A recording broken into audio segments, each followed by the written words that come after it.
Evening టైంలో వేడివేడిగా snacks prepare చేసుకోవాలనుకుంటే ఒకసారి ఎగ్ పకోడా రెసిపీని ట్రై చేయండి. స్పైసీగా టేస్టీగా సూపర్గా ఉంటుందండి.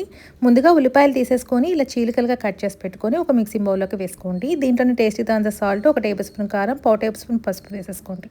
తర్వాత 1 కప్ దాకా శనగపిండి, 2 టేబుల్ స్పూన్ల బియ్యం పిండి, సన్నగా తరిగిన కొత్తిమీర వేసుకోండి. కొద్దిగా వాటర్ని జీలకరిస్తూ పిండిని ఈ విధంగా కలుపుకోవాలండి. కన్సిస్టెన్సీ ఖచ్చితంగా ఈ విధంగా ఉండాలి. ముందుగా ఎగ్స్ని బాయిల్ చేసేసి పెట్టుకొని పైన చెక్కుని తీసేసుకొని ఇలా 2 భాగాలుగా కట్ చేసుకోండి. డీప్ ఫ్రైకి సరిపడా ఆయిల్ పెట్టేసేసుకొని ఆయిల్ అనేది బాగా హీట్ అయ్యాక ఒక్కొక్క ఎగ్ని తీసుకొని చక్కగా ఈ పిండిలోకి ఈ విధంగా కోట్ చేసుకోండి. తర్వాత వేడివేడి నూనెలో వీటిని వేసుకొని అటు ఇటు తిప్పుకుంటూ మంచి రంగు వచ్చేదాకా వేయించుకోండి. వేయించుకునేటప్పుడు ఎప్పుడు కూడా ఫ్లేమ్ అనేది మీడియం ఫ్లేమ్లో పెట్టుకొని ఫ్రై చేసుకోండి. అప్పుడు లోపల వరకు క్రిస్పీగా ఫ్రై అవుతాయి.